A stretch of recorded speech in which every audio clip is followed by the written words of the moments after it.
Good morning, everyone. Our lesson for today is lesson 5, which is the constitutional bodies and constitutionally created or mandated special bodies. So first of all, meron bang nakakaalam sa inyo if ano yung constitutional body and why are constitutional bodies created? So if you do know,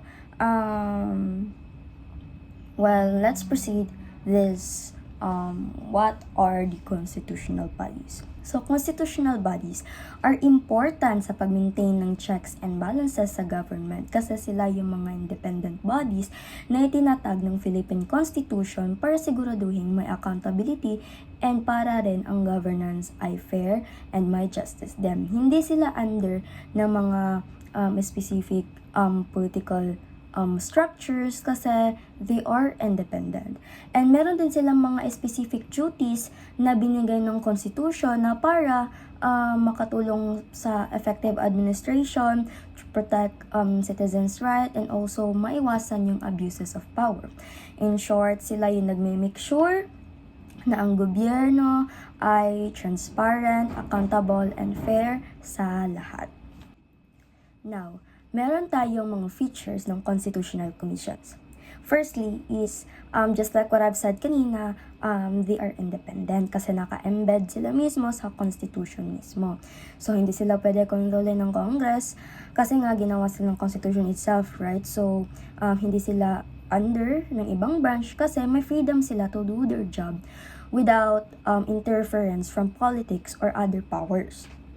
Secondly, may power sila mag-appoint at gumawa ng sariling rules. So, they can hire their own staff and at the same time, sila rin yung gumagawa ng rules na susundin nila. So, hindi nila kailangan ng outside approval kasi very efficient din at the same time yung ginagawa nila kasi hindi sila dependent sa ibang offices para mag-work ng job nila.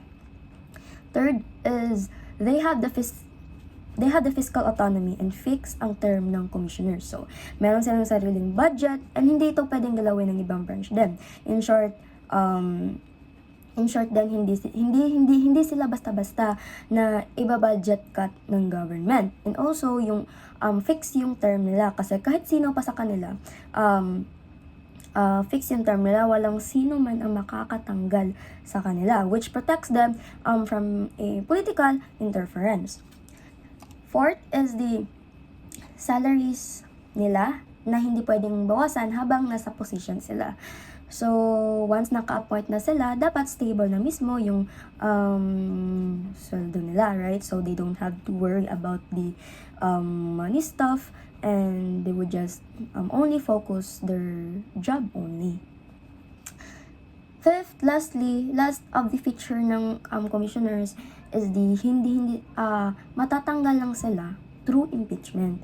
So, kahit nga 'di ba, hindi sila basta-bastang tanggalin, but impeachment lang ang way para ma-remove sila. So, ma-remove lang yung commissioner if ever man gumawa ng may grave misconduct or gumawa ng something serious yung commissioner. So, hindi enough na i-remove lang sila dahil ayaw sila ng government or ayaw sila ng isang politician. So, it is necessary talaga na to go through impeachment talaga. So, next is if may features man ng commissioners, then meron ding qualifications for commissioners or ito yung mga bawal gawin ng mga commissioners. So, firstly is that bawal mag-hold ng other job position yung commissioner. So, ang pagiging commissioner kasi is that this is a full-time job kasi. So, bawal silang may side hustle or something like magtrabaho sa ibang office. So, in this way, dapat all in sila dito sa trabaho nila and full-time yung nature ng trabaho nila kasi to iwas din the conflict of interest. Secondly, bawal mag-practice ng profession habang nasa position. So, meaning dito is that, kung commissioner ka talaga ng isang office, stay in that lane lang talaga. Bawal kang mag-practice ng ibang profession, like bawal kang mag-engage ng other profession, like sa doctor or sa architect. So, hindi mo pwede magamit yung position mo for your personal gain. It should be your position, it should be for the public gain. Thirdly is that bawal mag-manage ng businesses na related sa trabaho ng commission. So, if ever man na may business somehow related sa functions ng commission, so bawal mag-manage nun. Kasi, baka mabias, then it could affect the decisions, right? So, we don't want that. And then, lastly is di bawal magkaroon ng financial interest sa government contracts or privileges. So, bawal din na may ka-deal ka sa government na regarding sa contracts and privileges. So, kasi conflict of interest yan eh. So, dapat, ang priority is public service, not personal profit.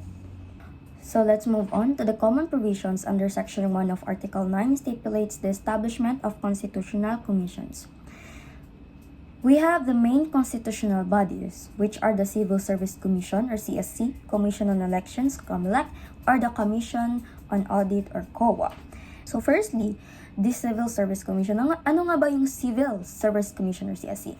So CSC is siya yung main agency na in charge sa mga tao na working sa government. So, saan sila may power? So, lahat ng nasa government under niyan. All branches of executive, legislative, and judiciary. Mga LGUs din, like the barangays, city halls, and the municipalities, and the agencies, bureaus, and lastly is the GOCCs. Basta connected sa government and regarding sa may public function, CSC covers all of that. So, paano nga ba yung ang appointment process ng CSC? So, si CSC, hindi lang basta-basta nag-a-appoint directly, pero siya yung nag-check kung legit yung appointment, right? If pasado ba sa rules and legal standards nila. So, two types of positions sa government, competitive positions and non-competitive positions. So, sa competitive positions, ito yung kailangan mag-civil service exam. So, for example, dito is yung mga teachers, admin officers, etc. na basically yung usual jobs ay sa government offices. So, kailangan pumasa sa exam para maging qualified kasi since the CSC is merit-based siya, so dapat pasado talaga sa standards nila. And then, we have also this non-competitive positions. Like, ito yung walang exam needed. But, it is also, kailangan pa rin na maset pa rin sa legal qualification. So, kasama dito yung policy determining, primarily confidential, and then the highly technical. Yung highly technical is that these are the mga legal consultants and also the IT experts. So, even though na kahit exempted sa exam, is that kailangan pa rin qualified based sa law. So, we have the limitations of CSCs when it comes to appointments. So, hindi sila pwede mag-reject ng appointment kung qualified naman. So, let's say may dalawang applicants at yung isa is mas impressive sa isa. So, even though pareho silang qualified sa law, hindi pwedeng i-deny ni CSC yung pinili ng appointing authority just because magaling yung isa. So, yan. And then, hindi sila pwedeng magdagdag ng sariling qualification. So, kung ano yung mismo nakalagay talaga ng mga qualifications is that dapat yun yung sundin nila. Hindi basta sila maglalagay ng kanilang qualifications. Ganun. The COMELEC or the Commission on Elections. So, COMELEC is sila yung in charge when it comes to making sure na yung elections sa Philippines are fair, honest, and legit. Bale sila yung nagbabantay ng walang daya, minimake sure nila na maayos lahat from voting to counting. COMELEC is also independent from all the branches, right? So, they make sure that elections stay clean and credible kasi diba, kung wala silang independence, kunyari, if ever man na dependent sila sa other is that baka mamanipulate lang yung results, which is ironic how common yan ngayon nangyayari sa Philippines, right? So, vote buying nowadays are uso, right? So, and then, we have the legal basis ng COMELEC. So, Resolution number 73 ng 1940 is that ito talaga yung original na nag-create ng COMELEC during the Commonwealth era pa. So, parang ito pa yung first step pa nila to create the COMELEC. Then, we have the Commonwealth Acts like Act number 607 and 657 which nag-structure and nagpa-strengthen ng powers ng COMELEC. And then, again, nagkaroon na din ng 1973 and 1987 Constitution. Ginawa na siyang official talaga na commission yung COMELEC. So, hindi na sila basta makakontrol at hindi na din sila basta-bastang matatanggal sa nila. So, ito yung mandated functions ng COMELEC. So, firstly is sila ang nag-administer and enforces all election laws. Meaning is that if may rules about sa campaigning, or kung kailan bawal mag-distribute ng flyers, COMELEC are in charge to make sure na everyone follows. And then, they supervises voter registration and precinct assignment. Sila yung nag-a-assign kung saan ka boboto, like what precinct or polling station. Kaya, also, we have also to remember that before tayo bumoto, dapat registered muna tayo sa kanila. COMELEC. Yeah. Then, they also prepares and safeguards the official ballots and election returns. So, making sure na safe yung mga ballots and ensuring that hindi madaya or matamper yung mga ballots sa election results. And then, they also have the functions to resolve disputes relating to regional, provincial, and city elections. So, they handle the election protests and disqualification cases. So, fifth is they accredit citizens' arms and deputizes law enforcement. So, COMELEC also approves NGOs or organizations like NAMFREL na tumutulong sa elections. NAMFREL means is that National Citizens Movement for Free Elections. Yung NAMFREL kasi is they are the election watchdog ng Philippines. So, at the same time, they also pwede rin nilang utusan yung mga PNP or AFP to help maintain peace during election time. Next is they investigates and prosecutes elections law violations. So, if ever man may maspot silang mga vote buying or fake voters, pwede silang mag-investigate and mag-file ng kaso. They also registers political parties and monitors campaign sending. So, kinikip track nila if magkano yung ginagastos ng candidate sa campaign. Kasi dapat is that dapat may limit kasi hindi lang basta-basta na magpa-as if na extravagant yung mga political parties and mga candidates sa campaign nila. Kasi it is suspicious and fishy kasi at the same time, diba?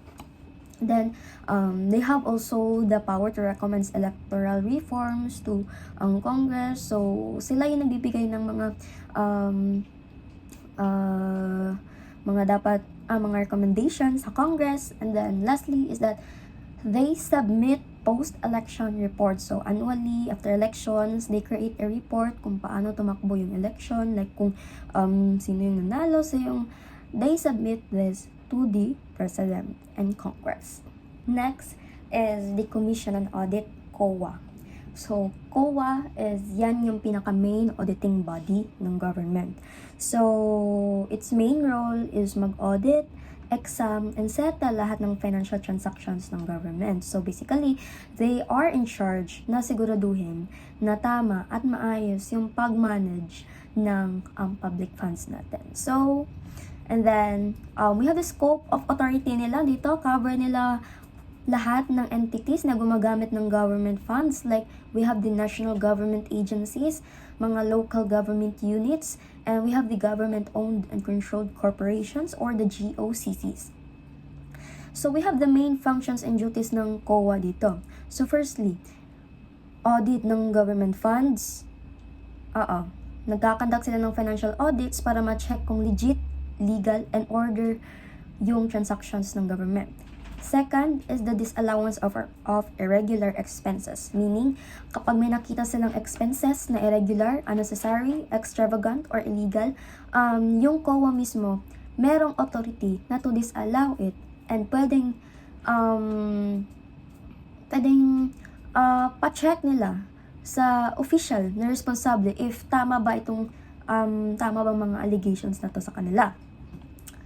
Third is the annual audit reports. So every year, every fiscal year, COA submits reports to the President and Congress. So dito nila sinasabi kung paano ginamit yung pera at kung may issues dito.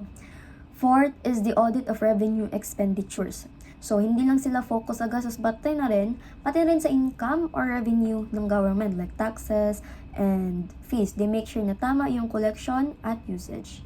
Then, we have the promulgation of rules. So, COA nag-recreate ng implementing also the accounting and auditing rules sa lahat ng agencies to prevent corruption and mismanagement. Sixth is the recommends efficiency measures. So, if ever meron silang pwedeng ma-recommend na measures is that this is so good para them to improve the operations ng agencies. And then, sila yung nagme-maintain din ng government accounts. Meaning is that, sila yung nagmamanage ng general accounts ng government and kasama na dito yung mga supporting documents. Right? So, and also, they resolve also audit cases. So, if ever may mga audit cases na kailangan i-resolve, ang COA is required to decide within 60 days lamang para mas mabilis yung accountability process. So, in short, COA is the fiscal watchdog dito sa Philippines, and their work helps prevent corruption, gives transparency, and builds trust sa government. And now, COA also makes the reports publicly accessible. So, we have a lot of platforms naman right now, websites, we have the social media platforms, and stuff like that na pwede mapa-access nila yung lahat ng mga records nila and reports nila sa media. So, kahit citizens, NGOs, media can check how public funds are used. So, at the same time, ini-engage na yung mga people dito when it comes to governance. Now, the question is, can the Constitutional Commissions function completely independently from each other? Like, pwede ba yung Constitutional Commissions mag-function completely na independent from each other? Lahat sila. Now, the answer lies onto the next slide. The answer is no.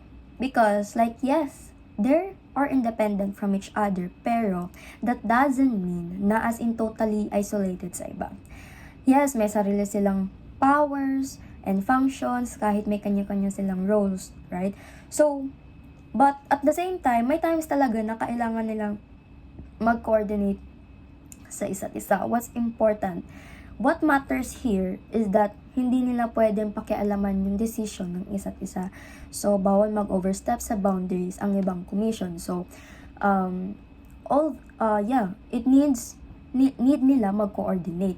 But however, hindi sila pwedeng mag-overstep sa boundaries nila. So, coordinating helps with transparency, efficiency, and para mas maayos yung public service nila. So, dapat at least din naman mag-coordinate sila sa isa't isa to maintain checks and balance sa system. Now, we have the mandated special bodies. These are mandated by the Constitution na mag-perform sila ng specific duties nila that ensure the government accountability and human rights. So firstly is the Commission on Human Rights, or the CHR. And lastly, the Office of the Ombudsman. So, Commission on Human Rights. Ano nga ba ito? So, the Commission on Human Rights, it was created under Section 18 of Article 13 of the 1987 Constitution. Its main job talaga nila is to protect and promote yung civil and political rights ng mga tao dito sa Philippines, especially kapag may abuses coming from those in power of authorities. And then, yung CHR naman, it was established after the Marcos era kasi during the Marcos era kasi there were so many human rights violations during martial law. So, it is composed of 1 person and 4 commissioners. Yung first person talaga na nagpatatag nito is si Chairperson Jose W. Chocno. He is known as the father of human rights dito sa bansa. Kasi in honor of him, yung park sa CHR headquarters is named Luwasang Jocno or Jocno Freedom Park. Merong 3 major functional areas yung Commission on Human Rights. So, human rights protection, human rights promotion, and the human rights policy advisory. So, sa human rights protection is that, ayun na nga, just like what I've said kanina, they are in charge protecting the people's rights. So, they conduct investigations kapag may nangyayaring violation sa civil and political rights. They also help the victims by giving legal aid, forensic support, and even witness protection. So if needed, they also provide the financial and emotional assistance. Next is the human rights promotion. So they also promote human rights by educating people, like may seminars, info drives, and mga campaigns. And at the same time, they also work with schools, communities, and even sa media para people become more aware and proactive about human rights issues. Lastly is the human rights policy advisory. So they give advice sa government. They check kung align ba yung laws and policies natin with international human rights standards. If ever man may kulang or kailangan may improve, they recommend changes para ma-integrate properly sa national system natin. Okay? So, that is the 3 major functional areas talaga ng CHR based on the based on our constitution. So the question is, so can the Commission on Human Rights directly prosecute violators? Yes or no? And why or why not? So, meron bang power yung Commission on Human Rights na directly mag-prosecute ng mga violators? The answer is that they cannot directly prosecute violators. So, only the CHR has investigative and recommendatory powers, and it doesn't have adjudicatory powers. So, hindi sila pwedeng magpasya ng legal judgment or mag-umpisa ng kaso. Ang role ng CHR talaga, right? So, mag-investigate ng human rights violations, especially those involving state actors like government officials, police, or military. So, even after mag-investigate nila, they can only recommend prosecution to the proper authorities mismo. Pero, yung decision talaga na mag-prosecute is up to the courts or other legal bodies.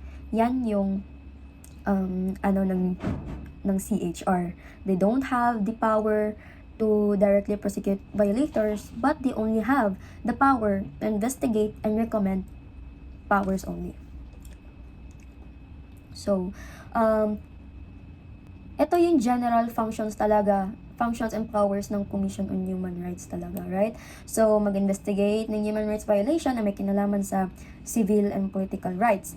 And then, mag-set ng operational guidelines at mag-enforce ng contempt for violation. So, mayroon silang kakayahan na mapadali yung kanilang proseso ng investigation at hearings. And also, they have also the authority na mag-cite ng individuals or entities for contempt, right?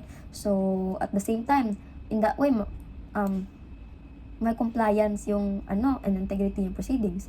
And then, they have the power to give legal protection at aid sa mga biktima, it is also included yung mga Filipinos doon sa abroad. So, if ever man na may biktima sa human rights violations, kahit nasa loob man ng bansa or even abroad, pwede silang lumapit sa CHR para sa legal na tulong. May mga legal advice, representation, at iba pang assistance na binibigay ang CHR, lalo na sa mga OFWs, kung if ever man naapektuhan sila ng pang-aabuso or diskriminasyon sa ibang bansa.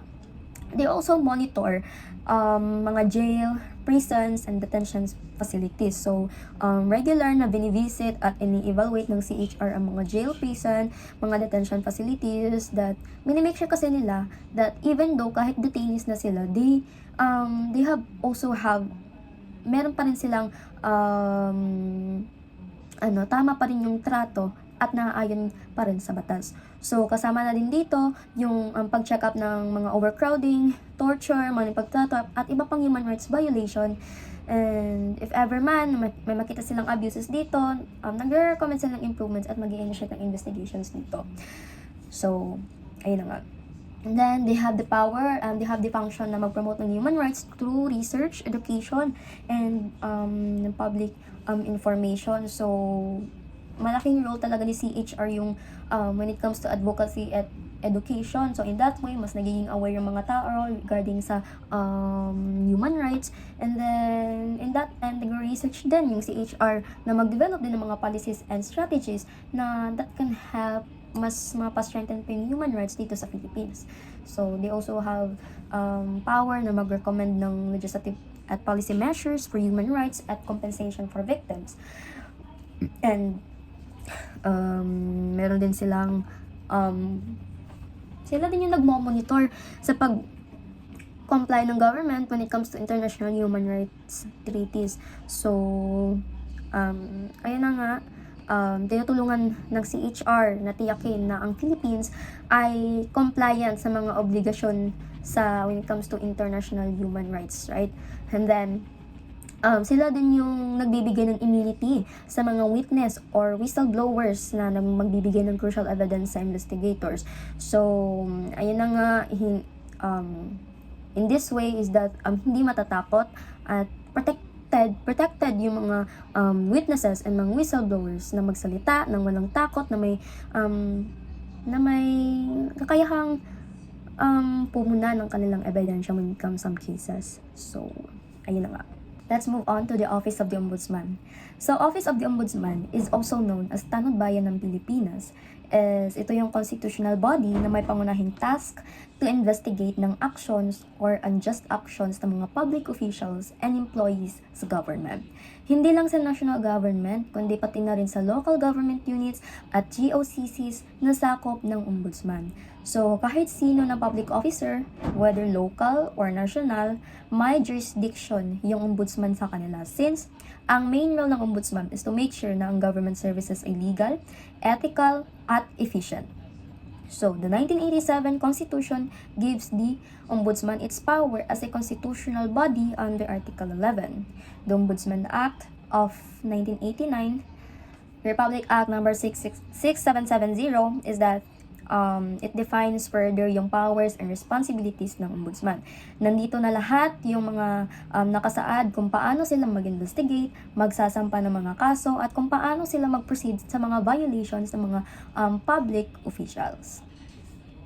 Now, ito yung functions ng ombudsman. So, firstly, they have the power na mag-investigate at mag-prosecute ng mga public officers or employees na may illegal, unjust, or stuffs na illegal talaga. So, kung may proof na may ginawang mali, whether it is illegal or unjust, pwede silang magsimula ng legal actions or disciplinary measures laban sa mga tao na involved.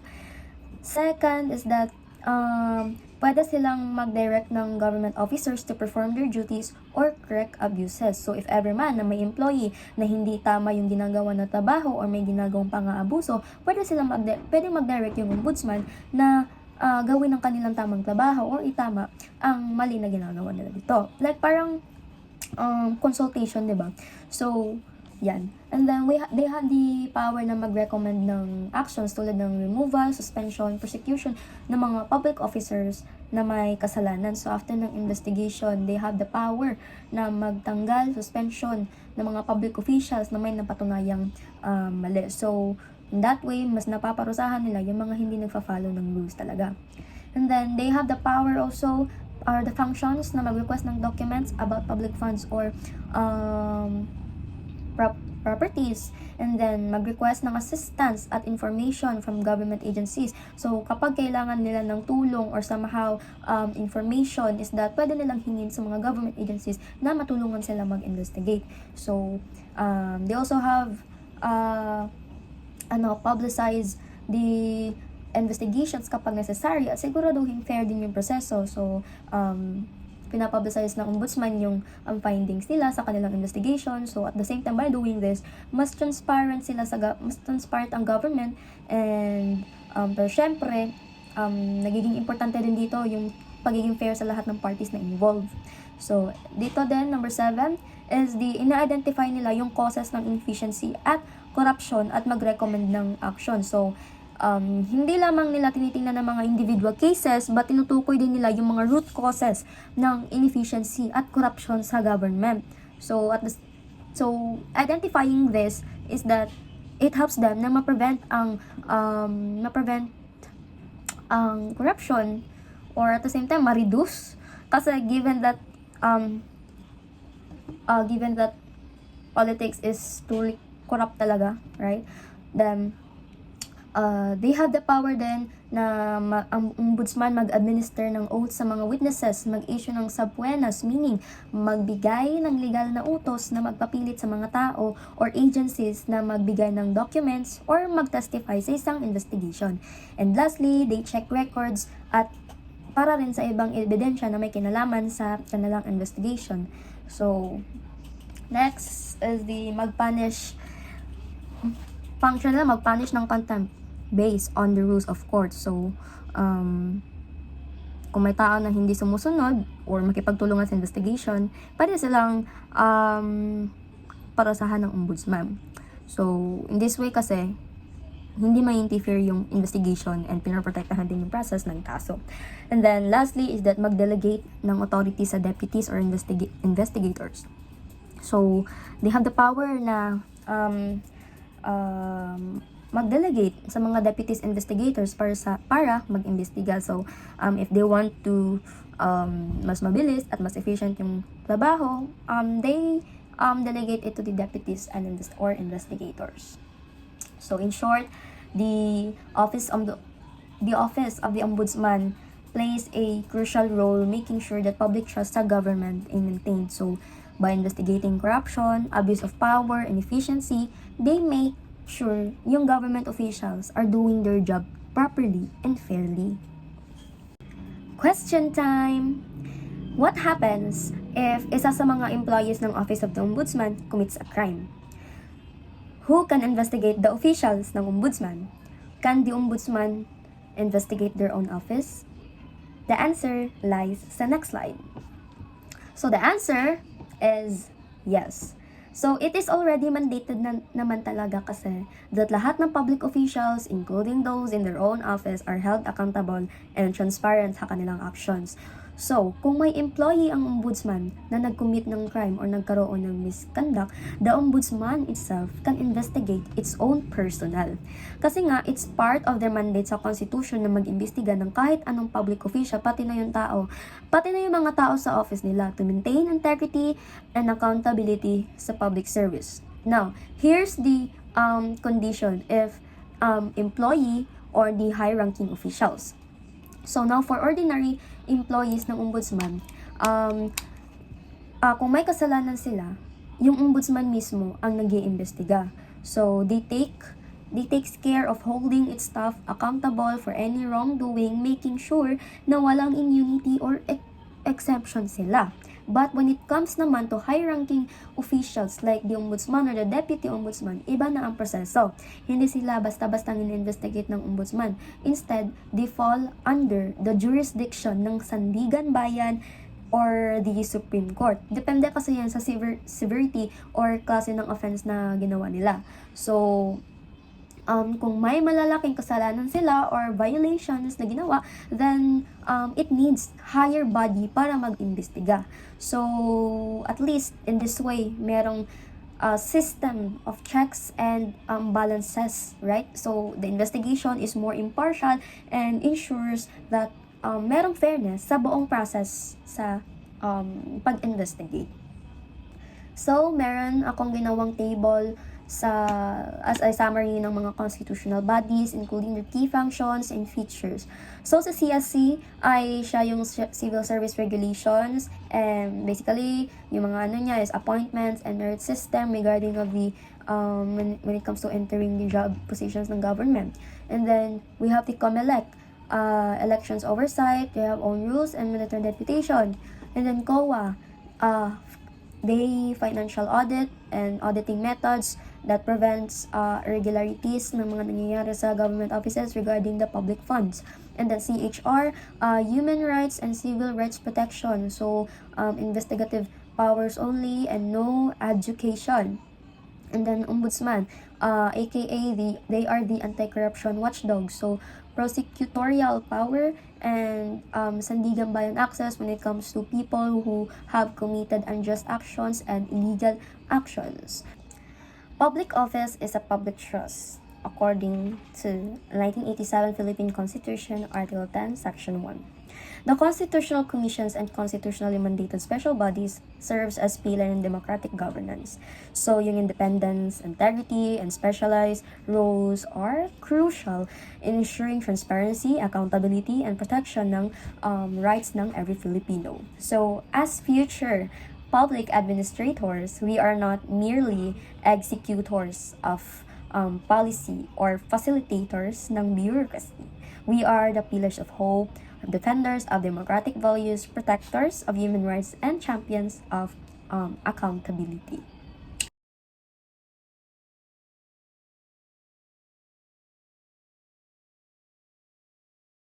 So, I think that's a wrap up for our discussion today. That's all, and thank you and have a great day ahead.